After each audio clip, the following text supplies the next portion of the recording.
Assalamualaikum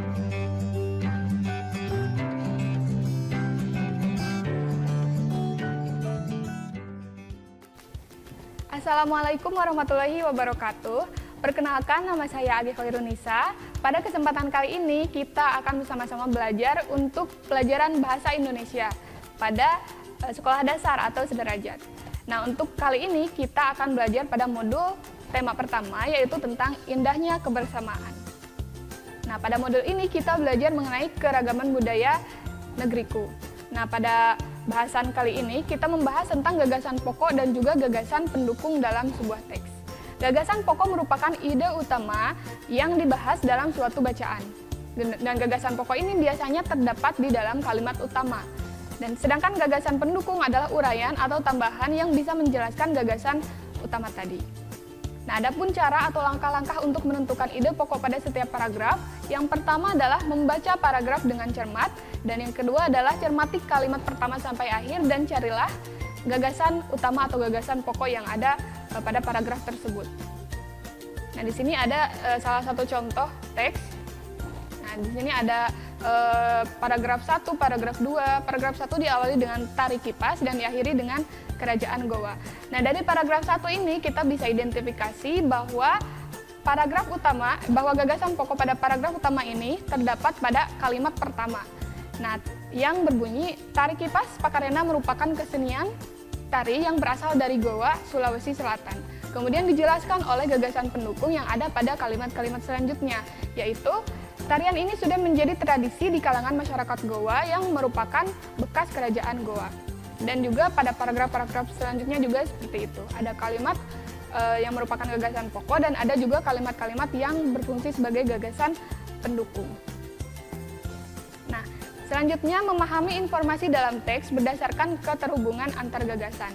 Sebuah paragraf akan dikatakan padu atau menjadi padu atau baik jika kalimat-kalimatnya itu disusun berdasarkan gagasan pokok dan gagasan pendukung yang saling berkaitan ya, yang saling berhubungan. Nah, gagasan pokok paragraf yang ada pada layar ini adalah tentang busana khusus tari saman yang terdiri dari 3 bagian. Nah, di sini dijelaskan ya, pada paragraf 1 kalimat pertamanya adalah busana tari saman sangat indah. Nah, sampai di sana kemudian dijelaskan pada kalimat-kalimat selanjutnya. Selanjutnya, mengidentifikasi paragraf yang baik atau padu. Tadi telah disebutkan bahwa paragraf yang baik atau padu memiliki gagasan penjelas yang menjelaskan dengan baik si gagasan utama yang dimiliki oleh paragraf tersebut. Nah, ini tadi pada teks yang sama kita bisa identifikasi pada paragraf 1 kalimat pertamanya adalah gerakan tari merak sangat indah. Nah, ini merupakan gagasan pokok yang perlu penjelasan lagi, gitu ya. Dan kalimat-kalimat selanjutnya ini menjelaskan atau menambahkan dan juga mengembangkan dari paragraf pertama tadi. Nah, selanjutnya kita beralih pada teks kedua. Anggap saja ini berupa paragraf ya. Nah, pada kalimat pertama disebutkan sekolahku sangat bersih. Pada kalimat kedua disebutkan setiap hari kelas selalu disapu. Kalimat selanjutnya kaca-kaca jendela juga dibersihkan. Dan kalimat terakhir, halaman sekolahku dipenuhi bunga-bunga. Apakah kalimat atau paragraf ini merupakan paragraf yang padu?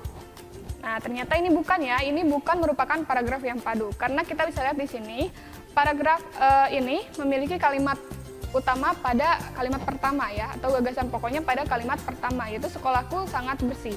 Pada kalimat-kalimat selanjutnya, kalimat 2 dan 3 itu menjelaskan tentang kelas, sedangkan pada kalimat selanjutnya tiba-tiba menjelaskan tentang halaman sekolah. Nah, tentu kalimat nomor 4 ini tidak menjelaskan dan tidak berhubungan dengan kalimat-kalimat selanjutnya, kalimat-kalimat sebelumnya, sehingga si kalimat pada nomor 4 ini bisa kita sebut sebagai kalimat yang sumbang atau tidak berkaitan dengan kalimat-kalimat sebelumnya. Selanjutnya, menata informasi berdasarkan keterhubungan gagasan ke dalam tulisan. Nah, perhatikan teks berikut. Gagasan pokoknya mengunjungi kebun binatang misalnya ya, dan gagasan pendukungnya adalah melihat aneka satwa. Maka kita bisa menyusun teksnya seperti ini. Pada kalimat pertama kita sebutkan hari Minggu kami pergi ke kebun binatang Ragunan. Dan pada kalimat-kalimat selanjutnya kita menjelaskan bahwa kita melihat aneka satwa. Nah, saat kita menjelaskan melihat aneka satwa, maka kita tidak bisa menambahkan kalimat-kalimat lain yang tidak berhubungan dengan melihat aneka satwa. supaya si paragraf yang kita buat ini bisa menjadi paragraf yang padu. Nah, pada unit kedua kita belajar tentang kebersamaan dalam keberagaman. Nah, pada unit 2 ini kita mengidentifikasi keterkaitan gagasan dalam gambar. Jadi kalau tadi berupa teks, sekarang kita menjelaskan atau membuat gagasan pokok dan juga gagasan penjelas atau gagasan pendukung dari sebuah gambar yang diberikan. Nah, di sini bisa dilihat ya, ada gambar anak yang sedang bernyanyi. Kita berikan contoh, gagasan pokoknya adalah acara perpisahan kelas 6 SDN Pelita. Dan paragrafnya bisa disusun sebagai berikut ya. Jadi selain ada gagasan pokoknya, juga ada penjelasan bahwa Rita membawakan sebuah lagu pada acara itu dan teman-temannya menikmatinya. Selanjutnya, nah ini juga ada beberapa gambar. Kalau tadi hanya satu gambar saja, berarti kalau ada beberapa gambar seperti ini, kita juga harus menyusunnya secara padu.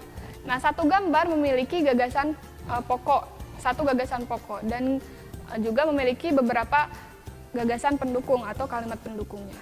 Nah, pada gambar pertama, ini terlihat di sana, contohnya adalah Udin mengajak teman-temannya bermain bola. Maka disusun ke dalam sebuah paragraf, seperti pada layar di sini ya. Udin tiba di lapangan sepak bola. Nah, itu adalah kalimat utamanya atau gagasan pokoknya. Kemudian dijelaskan oleh kalimat-kalimat selanjutnya. Nah di sini ada lanjutan dari gambar yang tadi kita lihat, dibuat gagasan pokoknya, kemudian dijelaskan. Nah, jadi rangkumannya adalah setiap tulisan biasanya terdiri dari beberapa paragraf, dan setiap paragraf itu memiliki yang kita sebut sebagai gagasan utama dan juga gagasan pendukungnya. Gagasan pokok atau ide utama yang dibahas dalam suatu bacaan itu biasanya terdapat pada kalimat utama, tapi bukan berarti pada kalimat pertama. Nah, bisa jadi ada di awal, ataupun di akhir, atau ada di keduanya. Nah, sedangkan gagasan pendukung adalah uraian atau tambahan informasi untuk melengkapi gagasan pokok. Gagasan pokok dalam tiap paragraf harus memiliki keterpaduan, sehingga menjadi tulisan yang utuh. Dan kalimat sumbang adalah kalimat yang tidak berhubungan dengan gagasan pokok dalam sebuah paragraf. Itu saja untuk bahasan pada modul pertama Bahasa Indonesia ini. Terima kasih. Wassalamualaikum warahmatullahi wabarakatuh. Kunjungi sosial media lainnya seperti website kami di pkbmalkata.com, Facebook PKB Malkata Mananjaya, Instagram PKB Malkata _official. Dan terima kasih telah klik video ini. Jangan lupa like, comment, share, and subscribe untuk menunjukkan dukungan kamu terhadap channel ini. Enjoy the video, PKB Malkata.